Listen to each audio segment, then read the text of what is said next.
Good day to Madam and everyone who's watching. So today we will be discussing few questions to test your understanding on Chapter 1, the Organic Chemistry.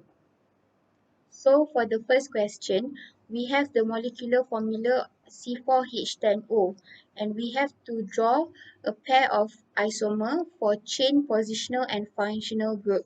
So for the first one, chain isomer, we have C4H10O. So the first step is to draw all four carbons in one straight line and make sure your functional group, which is OH, is on the first carbon. Next, you have to shorten the isomer from the previous one. So instead of having four carbons on one straight line, now you have three carbon in one straight line. Second, we have positional isomer. The first drawing is exactly the same just like the previous one. It is used for the purpose of guidance in order for you to draw the next isomer. The second step is to shorten the isomer from 4 carbon to 3 carbon in one straight line. But however, you still have to maintain the position of your functional group. And the third step is to locate your functional group on a different location. So instead of locating it on the first carbon, now you can locate your functional group on the second carbon. Next is functional group isomer. So as we know, C4H10O correspond to the molecular formula CnH2n plus 2O, and that correspond to alcohol as well as ether. We know alcohol punya functional group is hydroxyl. So in your drawing, you should have OH, just like my first drawing, which is butanol. Next is correspond to ether, and we know ether punya functional group is alkoxy. So you should have COC in your drawing. Just like my second drawing, we have ethoxyethane.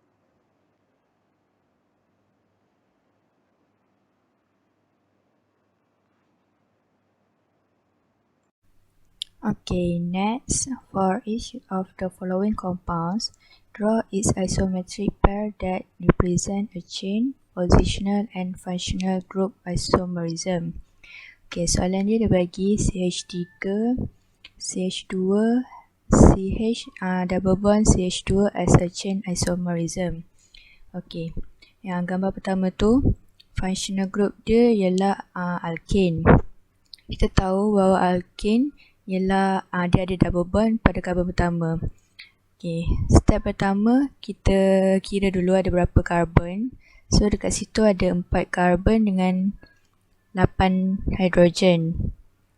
Okay, step pertama kita kena lukis straight chain for all these carbon. Kita susun semua dalam satu straight chain.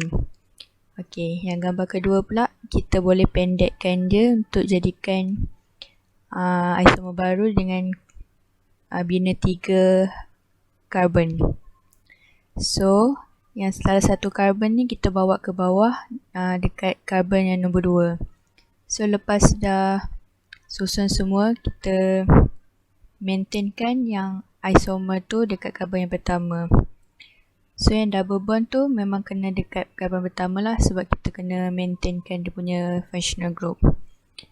Okay, lepas tu kita kena pastikan C dengan H sama dengan soalan. So, kita dah susun ni, kita kira lah betul tak C dengan H dia sama dengan soalan dia bagi. Okay, next. For positional isomerism. For this step, kita kena lukis, macam biasalah kita kena lukis straight chain dulu untuk semua karbon. Functional group dia adalah double bond dekat karbon pertama. Next, step tu sepatutnya kita boleh lukis, kita boleh buat branching. Tapi dekat positional ni, kita tak boleh buat branching sebab kalau kita buat branching, nama dia akan sama dengan butin. Kalau dah sama, maksudnya tak valid lah untuk functional group ni. So kita teruskan dengan gambar kedua. kita tukar je position of the functional group dari karbon pertama ke karbon kedua. Apabila dah tukar position tu, so nama dia jadi 2 butin. So butin dengan 2 butin lain, so dia dikira jadi isomerism. Okay, next. For functional group isomerism, general formulanya ialah CnH2n. So class of compound ialah alkane and cycloalkane. For gambar pertama, kita macam biasalah kita lukis dulu straight chain dia for a carbon. And from functional group je kita kekalkan dekat karbon pertama. Okay, yang gambar kedua pula ialah cycloalkane. Kita tahu cycloalkane adalah dalam bentuk cyclic. So kita susun karbon dalam bentuk cycloalkane. Lepas dah susun tu, maka jadilah bentuk square.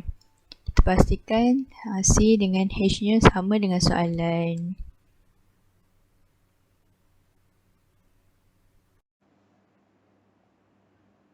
So, for each of the following compounds, draw its isometric pair that represents chain positional and functional group isomerism.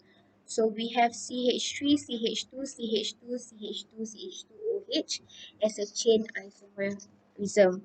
So, just like the previous question, benda pertama yang kita kena buat adalah untuk draw this skeletal structure. Since we have 5 carbon, so all 5 carbon kenalah berada dalam satu straight line. And notice that kita punya functional group in this particular question is OH or hydroxyl. So, your OH should be on your very first carbon. And my first drawing is pentanol. Drawing yang kedua, apa yang I buat adalah I shorten my isomer from having 5 carbon in one straight line. Now I have 4 carbon in one straight line. Sebab apa? I bawakan salah satu carbon kepada carbon yang kedua untuk wujudkan branching. But notice my functional group OH masih lagi kekal dalam position yang sama. Next,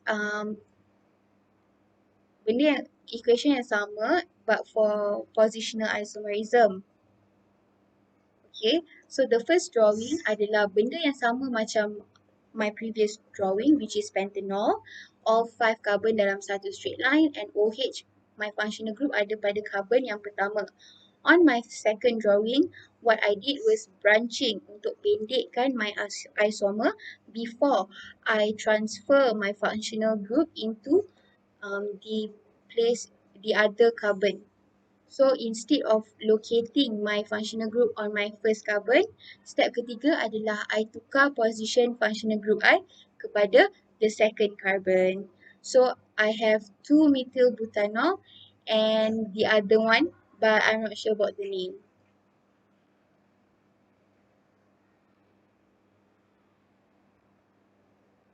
Next is still the same equation. Sorry, not equation, general formula, but for a functional group isomerism. So we know that C5H12 is basically correspond to the general formula CnH2n plus 2O, and that corresponds to alcohol and ether. Jadi untuk alkohol kita tahu dia functional group hydroxyl and dia kena ada OH dalam drawing. So notice my first drawing adalah untuk alkohol lah. As you can see, I ada OH pada my very first carbon. Yang kedua, CnH2n plus 2O juga correspond dengan ether. Jadi kita tahu ether punya functional group adalah alkoxy. So what happen is that dalam alkoxy, kita mesti ada COC. So as you can see on my second drawing, I have O in between my second carbon towards my third carbon. So I have pentanol as well as ethoxypropane. So thank you so much for watching. And thank you very much, madam. Hope you like our video.